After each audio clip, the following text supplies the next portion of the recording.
ሜሎሪና ስውር ጥበብ ደራሲ ናሁሰናይ ጸዳሉ ክፍል 18 ያሬድ ላለፉት 10 ዓመታት በአልነጃሺ መስጊድ ስለ አረብኛ ቋንቋ ውስጣዊ ምስጢር በደብረ ዳሙ ገዳም ደግሞ ግዕዝና ስለ ጠልሰም ጥበብ ከተማረ በኋላ ጉዞውን ወደ አዲስ አበባ ለማድረግ ተነሳ። ከዚያ በፊት ግን ጎንደር ጎራ ብሎ የአባቱን መኖሪያ በድጋሚ ለመጎብኘት አሰበ። ጎንደር ሲደርስ ያገኘው ግን ያልተጠበቀ ነገር ነበር። በአዳዲስ የመንግስት አመራሮች ቦታው ፍጹም ጸድቶ የደርግ መንግስት የወጣቶች ማደራጃ ተቋቁሞበት ተመለከተ። በጥቂት ዓመት ውስጥ ህብረተሰቡ ይህ ነው የማይባል ለውጥ አምጥቷል። ልብስ ሰፊውን ሲያፈላልጋቸው እንደሞቱ ሰማ። ጎንደር ለያሬድ ጀርባዋን ሰጠችው። የነ ወርቄም ቤት ሌላ ሰው ገዝቶት ስለነበር ከምግብ ቤትነት ወደ መኖሪያ ቤትነት ተቀይሯል። ግቢውን ቀይረው የአጥር በሩን አሳምረውታል። ያሬድ ልቡ በባዶነት ተሞላ። ከአካባቢው ርቆ ወደ መሃል ከተማው የፋሲለደስ ቤተ መንግስት አመራ። በቤተ መንግስቱ ግቢ ውስጥ ተቀምጦ ሲተክዝ አባቱ ያስገቡት ቃል ትዝ አለው። 10 ዓመታት ቢያልፉትም ቃል የገባውን መፈጸም እንዳለበት ተሰማው። ከጎንደር ወደ አዲስ አበባ አቅጣጫ መጥቶ በደብረ ታቦርና በላሊበላ አካባቢዎች እየተመላለሰ ጥቂት ለማይባሉ ሰዎች ከገዳሙ የተማረውን ጥበብ አስተማረ። በዚያም በሜሎሪና ጥቅል መጽሐፍ ላይ የተጠቀሰው ጊዜ እስኪደርስ ድረስ ለ20 ዓመታት በማስተማር አሳለፈ። በእነዚህ ዓመታት በተለይም በላሊበላ በሚያስተምርበት ጊዜ 3 ልጆችን በደንብ መርጦ ስለ ባህላዊ ሕክምና በምስጢር ሲያስተምርና የጠልሰም ስዕሎችን እየሳለ በመሸጥ በሚያገኘው ገቢ ሕይወቱን ሲመራ ቆየ። እነዚህ 20 የሚጠጉ ዓመታት ትልቅ የሕይወት ትርጉምና ዓላማ ሰጥተውት ነበር። አባቱ ሁሌም በነፃ ያገኘውን በነፃ ስጥ እያሉ ስላሳደጉት የሚያስተምራቸውን ልጆች አንድም ቀን ገንዘብ አስከፍሏቸው አያውቅም። በዚህ አይነት ሁኔታ ያሳለፈው ያሬድ በስተመጨረሻ ወደ አዲስ አበባ ለመሄድ ወሰነ። ሲያስተምራቸውና ሲያሰለጥናቸው የነበሩ ተማሪዎችን ከፈተነ በኋላ ጉብዝናቸውንና ማወቃቸውን መዝኖ ጓዙን ጠቅልሎ ተነሳ። ያሬድ ከአዲስ አበባ ከወጣ የሀገሪቱ አስተዳደር 2 ተለውጧል። የቀዳማዊ ኃይለ ሥላሴ አስተዳደር በደርግ ተገርስሶ ደርግ ደግሞ በኢህአዴግ ተሸንፎ ሀገሪቱን ወጣቶች መምራት ጀምረዋል። ጓዙን የጠቀለለው ያሬድ በእንባና በሐዘን ተማሪዎቹን ተሰናብቶ አዲስ አበባ ገባ። አሁን ሁሉ ነገር ተቀይሯል። እንደ ድሮ ወደ አዲስ አበባ የሚወስደው ሰው አያስፈልገውም። አብዛኛዎቹ መንገዶች ታድሰዋል፣ መኪኖች በዝተዋል። ከዚያም በላይ የቤት ስልኮች በየቦታው ስለሚገኙ ወደ ፈለገው ቦታ ለመደወልና ተንቀሳቅሶ የሚፈልገውን ሰው ለማግኘት ቀላል ነበር። ያሬድ ላሊበላ በነበረበት ወቅት ከአንዳንድ ቱሪስቶችና ከአዲስ አበባ ለጉብኝት ከሚመጡ ሰዎች ጋር ጥሩ ጓደኝነት መስርቶ ስለነበር አዲስ አበባ ሲገባ የሚያርፍበት ቤት ብዙም አላሳሰበውም ነበር። ይልቁንስ ማን ቤት ቢያርፍ የተሻለ እንደሚሆን ሲያስብ ቆይቶ በመጨረሻ ላሊበላ ለጉብኝት መጥቶ የተዋወቀው ሐኪም ዘንድ ለማረፍ ወሰነ። ሐኪሙ ጓደኛው የያሬድን የባህል ሕክምና ችሎታ ያውቅ ስለነበር አልፎ አልፎ የሚሰራበት ክሊኒክ እየወሰደ የዘመናዊ ቴክኖሎጂ መሳሪያዎችን ለሕክምና እንዴት መጠቀም እንደሚችል ሲያስተምረው፣ እሱም በተራው ለሐኪሙ ስለ አንዳንድ እጽዋቶች መድኃኒት አቀማመም ያሳየው ነበር። በዚህ ሁኔታ ለጥቂት ወራት የቆየ ያሬድ በአንዱ ቀን የሜሎሪናን ጥቅልል ብራና ዘርግቶ እያነበበ ሳለ በምናቡ ወደ አሜሪካ ሄዶ ጥንታዊ ጽሑፎችን ትርጉም ሲያገኝ ተመለከተ። ያሬድ በዚያን ቀን ጮቤ ረገጠ። ወዲያው የዓለም ካርታ የተሳለበትን ወረቀትና አቅጣጫ መጠቆሚያ አውጥቶ ማየት ጀመረ። አቅጣጫው ወደ ምዕራብ ያሳያል። በካርታው ላይ ደግሞ በአሜሪካ አንድ ቦታ ላይ ጠቁሮ ይታያል። ከዚያን ጊዜ በኋላ ያሬድ ወደ አሜሪካ ለመብረር ጉጉት አደረበት። 30 ዓመታት የለፋበትን ስውር ጥበብ ሙሉ ትርጉም የማግኛ ዕድል ነበር። ይህን የጥንት ጽሑፍ ትርጉም ካገኘ በኋላ የዚህችን ዓለም እንቆቅልሽ እንደሚፈታና ከድሮ የሰው ልጆች የተላለፈ መልእክት መረዳት እንደሚችል ተረዳ። በተጨማሪም ለማንኛውም በሽታ የሚሆን መድኃኒት መቀመሚያ ጥበቦችን ስለሚረዳ ዓለማችንን እንደሚቀይራት አሰበ። በሌላ መልኩ ደግሞ የአባቱ አስተማሪ የረገሙትንና ከፍተኛ አደጋ የሚደርስበትን ቀን እንደሚሽረው እያሰበ በደስታ ተዋጠ። በዚህ ሀሳብ ውጣ ውረድ ውስጥ ሲመላለስ የነበረው ያሬድ በሐኪሙ ጓደኛው በኩል ላሊበላ መጥተው የተዋወቃቸውን ትውልደ ኢትዮጵያውያን ሰዎች ማፈላለግ ጀመረ። ከጎንደር ወደ አሜሪካ የተጓዘውን መሸሻን አግኝቶ በእሱ በኩል የጉዞውን ሂደት ማስጨረስ ጀመረ። መሸሻ ለያሬድ ከጓደኛም በላይ ሲሆን ከአሜሪካ ለጥናት ወደ ላሊበላ መጥቶ ሳለ ብዙ ነገር ያሳየውና የደገፈው ያሬድ ነበር። እሱ ባይችል እንኳ እንዲረዱት ተማሪዎቹን ይልክለት ነበር። በዚህም የተነሳ እንደ ትልቅ ባለውለታ ይቆጥረዋል። በተደጋጋሚም ወደ አሜሪካ ወስዶ እንደሚያስጎበኘው ቃል ገብቶለት ነበር። በመጨረሻም የያሬድ ኤምባሲ ጉዳይ በቀላሉ ተሳክቶ ወደ አሜሪካ በረረ። መሸሻ የያሬድ መምጣት ምን ያህል እንዳስደሰተ የሚገልጽበት ቃላት አልነበረውም። በሀገር አሜሪካ አሉ ከሚባሉ የታሪክና ባህል ተመራማሪዎች አንዱ ሲሆን ብዙ ሀገር እየዞረ የተለያዩ ዓለም አቀፋዊ ጥናቶችን እያደረገ የሚመጣ ጎልማሳ ነው። ያሬድ አሜሪካ እንደገባ በመጀመሪያ በዋሽንግተን ከዚያም በኒውዮርክ ከመሸሻ ጋር መኖር ጀመረ። አሜሪካን በገባባቸው ጥቂት ቀናት የተለያዩ እጽዋትን እየቀመመ በመሸሻ ቤተሰቦች መካከል የሚገኙ ትልቅና ትንሽ ህመሞችን አዳነ። አንዷም የሆድ ቁርጠት ታማሚ የነበረችው የመሸሻ የመጀመሪያ ልጅ ነበረች። መሸሻም ያሬድ የመጣበትን ዓላማ በመጠኑም ቢሆን ያውቅ ስለነበር ባለው ግንኙነት ከባህላዊ ሕክምናና ከቀደምት ስልጣኔ ጋር የሚሰሩ የአሜሪካ ኩባንያዎችንና ድርጅቶችን በኢሜል መገናኘት ጀመረ። በስተመጨረሻም ግን ስለ ታቤል ሰምቶ እሱና ያሬድ እንዲገናኙ ቀጠሮ ማስያዝ ቻለ። ክፍል 18 በዚህ ተጠናቀቀ። ክፍል 19 ኒውዮርክ ማክሰኞ መስከረም 1 1994 ዓ.ም የኢትዮጵያ አዲስ ዓመት እንቁጣጣሽ።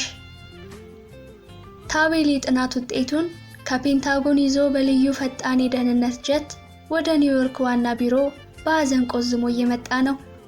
ውጤቱን የሚያጠፋበትና የሚደብቅበት ምንም አይነት መንገድ እንደሌለ አውቋል። እሱ ቢያጠፋው እንኳ ማንም በዘርፉ ዕውቀት የሌለው ሰው የተሰሩትን የጥናት ውጤቶች ሰብስቦ ወደ አንድ ውጤት መቀየር እንደሚችል ያውቃል። ጥልቅ ሐሳብ ውስጥ ገብቶ በያዘው ወረቀት ላይ ይህን ማስፈር ጀመረ። በዝምታ ጉዞ ውስጥ እንዳለ የታፈነ ጩኸት ሰውን የሚለውጥ ኃይል የለም። ዝምታ በውስጡ ትልቅ ጩኸት የያዘ የማይጠየቅ ጠያቂ፣ የማይመረመር መርማሪ፣ የማይታወቅ አዋቂ ነው። በጥቂቷ የህይወት ጎዳና ሌሎችን በጭንብል ሸፍኖ ሰውን ያለ ማንነቱ ማንነት በማልበስ ያለ ስሙ ሰይሞና አፍኖ በጋሪ እንደተያዘ ፈረስ ልጓም አጥልቆ የሚያስፈልገውን ሳይሆን የሚፈልገውን አሳይቶ እይታን ገድቦ ወስኖና ጥብቦ መምራት ለዚህ ዓለም መጥፋትና መበላሸት ዋና ምክንያት ናቸው። ታቤል ያለፈበት የህይወት መስመር ከጻፈው የሚለይ አልነበረም። በጉዞ የሚያስበው ሐሳብ በፍጥነት የሚበርን አብራሪ፣ የሚፈጥርን ፈጣሪ፣ የሚቀይርን ቀያሪ ሆኖበት አላፈናፍን ብሎታል። የተመደቡለትም ደህንነቶች አንዳች እንቅስቃሴ ካሳየ እንዲገድሉት ጥብቅ ትዕዛዝ ስለተሰጣቸው ከወትሮ በተለየ አጥብቀው ይከታተሉት ነበር። ከፔንታጎን ይዞት የመጣው የጥናት ውጤት እጅጉን አሳስቦታል። አሁን የሚቀረው ከባህላዊ ሐኪሞች የተወሰደውን የምርመራ ውጤት ዋናው ቢሮ ገብቶ የተላከለትን መረጃ አጣምሮ ማውጣት ነው። ከዚህ በተጨማሪ ግን ዛሬ ኢትዮጵያውያን አዲስ ዓመት እንደሆነ ስለሚያውቅ አሳዳጊ እናቱ እንዳስለመደችው ቢሮ እንደምትመጣና በተጨማሪም ከኢትዮጵያ የመጣ የባህል ሐኪም ጋር 20 ደቂቃ ለመወያየት ቀጠሮ እንደያዘ ያውቃል። ዛሬ ማታ እንደተላከለት የሥራ ሂደት መረጃ ከሆነ ሶስተኛ የጥናት ክንፍ የሚላክለትን ውጤት ከቢሮ አውጥቶ ቀጥታ ከአሜሪካ ፕሬዝዳንት ከጆርጅ ቡሽ እና ከዚህ በፊት በአካል አይቷቸው ከማያውቃቸው ከጥናቱ ልዩ መሪዎች ጋር ባለው ስብሰባ የጥናቱን ሙሉ ውጤት እንደሚያቀርብ ተነግሮታል። ታቤል ከራሱ ጋር ትልቅ ግጭት ላይ ነው። አሳዳጊው ሁሌ ትልቁ የጦርነት ስፍራ አይምሮ ነው፣ ትልቁ ድል ደግሞ ራስን ማሸነፍ ነው ትለው ነበር። ለዚህም ነው ታቤል ማሰብ የሚወደው። አስተሳሰብ ሰውን ከእንስሳ ብቻ ሳይሆን ሰውን ከሰው እንደሚለይ ያውቃልና በጉዞው መሃል እያሰላሰለ ነው። የሰው ልጅ በዚህች ምድር ለዘላለም መኖር የለበትም አለ ለራሱ። ሳንሞት ነፍሳችንን በስጋ ውስጥ ማቆየት ከቻለ የዚህ ምድር ዕጣ ፈንታ ምን ሊሆን ነው? ታቤል በዚህ ሐሳብ ሆኖ ያመጣቻቸው ጀት ኒውዮርክ ደርሳ ከደህንነት አጃቢዎቹ ጋር ከአየር ማረፊያ ወደ ቢሮ በተመደበላቸው መኪና መምጣት ጀመሩ። ያሬድ አዲስ ዓመትን ከሀገር ውጪ ሲያሳልፍ የመጀመሪያው ነው። ወደ አሜሪካ ከመጣ በኋላ እንቅልፍ ሳይተኛ ያሳለፈው የመጀመሪያ ቀኑ ነበር። ሌሊቱን በሙሉ በሽምግልና በደከማ አቅሙ ሲያለቅስና ሲተክዝ ነው ያደረው። የሜሎሪና ጥቅልሉን፣ የዓለም ካርታውን እንዲሁም አቅጣጫ መጠቆሚያውን እንደ ሁሌው ካጠገቡ አልለየም። ከትልቅ ፍርሃት ጋር ነበር ከእንቅልፉ የተነሳው። ያሬድ ቢከፋውም ከብዙ ዓመታት በፊት የጀመረውን ጉዳይ ዛሬ መጨረስ ስላለበት የሀገር ባህል ሙሉ ነጭ ልብሱን ለብሶ የሚፈልገው ሰው ይገኛል ወደ ተባለበት ቦታ ከመሸሻ ጋር በጠዋት አመራ። ያሬድ ይህን የተሰወረ ጥበብ ለመረዳት እነዚህ የሰው ልጆች ቀደምት ፊደላት መፈታትና መተርጎም እንዳለባቸው ያውቃል። ለዚህም ብሎ ነው አሜሪካ ድረስ የመጣው። እዚህ እንዳሉ ከሰማቸው ቴክኖሎጂዎች በተጨማሪ በደብረ ዳሞ ገዳም እያለ አንዳንድ ጥቅልል መጽሐፎች እንደተሰረቁ ስለተነገረው እዚህ ተስፋ አሳድሮ ነበር የመጣው። አሜሪካ ከገባ በኋላ እነዚህን ጥቅልል መጽሐፍት ፍለጋ ያልገባበት ሙዚየም አልነበረም። የኒውዮርክ የሰው ብዛትና ግርግር የተለየ ነው። ከአዲስ አበባ ሲመጣ ይህን አይነት የሰው ጭንቅንቅ በውጭ ሀገር ይገጥመኛል ብሎ አስቦ አያውቅም ነበር። መሸሻ መኪናውን እያሽከረከረ የኒውዮርክ ጎዳናዎችንም ለያሬድ እያስጎበኘ ቀጠሮ ወደ ያዙበት ህንፃ ደረሱ። ሁለቱም አዲስ ዓመትን በማስመልከት ሙሉ ነጭ ሀገር ልብስ ለብሰው ነበር። ሰዓቱም ከጠዋቱ 2 ሰዓት ስለነበር አብዛኞቹ ሰዎች ወደ ስራ ገበታቸው ለመግባት ጥድፊያ ላይ ነበሩ። መሸሻ ወደ ፎቁ እንግዳ ተቀባይ ቀርቦ ስለ ቀጠሮ ከተናገረ በኋላ የመግቢያ ፈቃድ አግኝተው ወደ ፎቁ ዘለቁ። ያሬድ የማያውቀው መጥፎ ስሜት ተሰምቶታል። መሸሻን ከአንድም ሁለቴ ሌላ ቀን እንዲመለሱና ጉዳያቸውን እንዲጨርሱ ቢነግረውም መሸሻ ፈቃደኛ አልነበረም። ጋሽ ያሬድ፣ ይህ ኢትዮጵያ ሳይሆን አሜሪካ ነው። ዛሬ ቀጠሮውን ሰረዝም ማለት ከምናገኘው ሰው የሥራ ውጥረት የተነሳ በአንድ ዓመት ውስጥ እንኳን መልሰን ይህን ቀጠሮ ላናገኝ እንችላለን አለው። ያሬድ ግራ ተጋብቶ አይሆንም እንዳይል አይደለም 1 ዓመት 1 ሳምንት መቆየት የሚያስችል ትዕግስት አልነበረውም። ችግር የለውም እንዳይል ደግሞ የያዘው አቅጣጫ ጠቋሚና የዓለም ካርታ ላይ እነሱ የሚገኙበት አካባቢ ሙሉ በሙሉ ወደ ጥቁርነት ተለውጧል። ከዚህ በፊት በደብረ ዳሞ ገዳም ያገኘውን የድሮ ጥቅልል ተጠቅሞ ባገኘው መፍቻ መሰረት የያዘው የዓለም ካርታ ትልልቅ አደጋዎች ሊደርሱ ሲሉ በካርታው ላይ ስፍራው መጥቆር ይጀምራል። ከዚህ በፊት ራሱ ደርግ የመጨረሻውን ውጊያ ሲያካሂድ በኢትዮ ኤርትራ ጦርነት ጊዜ የጦርነቶችን ስፍራ ካርታው ላይ ባየው ምልክት በመረዳት ከከፍተኛ የሞት አደጋ ራሱንና ሌሎችን አስመልጧል። የፎቁን 2ኛውን የደህንነት ፍተሻ አልፈው እንደገቡ ሊፍቱ ጋር ሲደርሱ የያሬድ እግሮች ተሳሰሩ። ወደ ሊፍቱ መግባት ተሳነው። የቀጠሯቸው ሰዓት 2 ሰዓት ከ35 ነው። የቀራቸው ደግሞ ጥቂት ደቂቃዎች ብቻ ናቸው። መሸሻ በዛሬው የያሬድ ድርጊት እጅጉን ተበሳጭቷል። ይህን ቀጠሮ ለማመቻቸት ያልከፈለው ዋጋ አልነበረም። ምን ሆንክ ጋሽ ያሬድ? አለ በንዴት። መራመድ አቃተኝ፣ እባክህ እንመለስ፣ መጥፎ ነገር እየተሰማኝ ነው። መሸሻ የሚሰማ አልሆነም። ይልቅ ሊፍቱ ሳይዘጋ ቶሎ እንፍጠን ብሎ እየጎተተው ገብተው ወደ 95ኛው ወለል ተምዘገዘጉ። ያሬድ ወደ ኒውዮርክ የፎቆች ጫካ ከገባ ቢከራርምም የዚህን ያህል ግን ከፍታ ያለው ፎቅ ወጥቶ አያውቅም። ወደሚፈልጉት ወለል ከደረሱ በኋላ የሊፍቱ በር እንደተከፈተ መሸሻ ሲቀድም ያሬድም እየተጎተተም ቢሆን ተከትሎት ወጣ። የደረሱበት ክፍል እጅግ ውብ ነበር። ሙሉ በሙሉ ማለት በሚቻልበት መንገድ የክፍሉ ወለሎች በጠፍጣፋ ስክሪኖች ተሸፍነዋል። በስክሪኖች ላይ የተለያዩ ጽሑፎች ይተላለፋሉ። ያሬድ ፍርሃቱና ጭንቀቱ እንዳለ ቢሆንም የወለሉ አሰራር ግን አስደምሞታል። ቴሌቪዥን እያየ ሳይሆን ቴሌቪዥን ውስጥ የገባ ነበር የመሰለው። ከፊት ለፊት አንዲት የምታምር ነጭ ሴት ከዲስኩ አጠገብ ፈገግ ብላ የእነሱን መምጣት እየተጠባበቀች ነበር። እንደደረሱም ከመሸሻ ጋር በእንግሊዘኛ መነጋገር ጀመሩ። ያሬድ እንግሊዘኛ ባይረዳም ስለ ቀጠሯቸው እንደሚያወሩ ጠርጥሯል። ጉድ ሞርኒንግ ኢዚስ ያሬድ? እንደምን አደርክ? ያሬድ ማለት አንተ ነህ? ኖ አምናት ያሬድ አሚስ ትራንስሌተር ኤንድ ማኔጀር ሂ ካንት ስፒክ እንግሊሽ። እኔ ያሬድ አይደለሁም፣ የእሱ አስተርጓሚና ማኔጀር ነኝ። እሱ እንግሊዘኛ መናገር አይችልም። ኦኬ ፕሊዝ ሃቭ ኤ ሲት ዘ ዳይሬክተር ኢዝ ኦን ሂዝ ዌይ ባክ ቱ ሂዝ ኦፊስ ሂ ዊል ቢ ሂር ሱን። መልካም እባካችሁ ተቀመጡ፣ ዳይሬክተሩ ወደ ቢሮ እየመጡ ነው፣ በቅርብ ይደርሳሉ። ኦኬ ታንክ ዩ። እሺ አመሰግናለሁ። ወደ እንግዳ መቀመጫው ያሬድን ይዞት አመራ።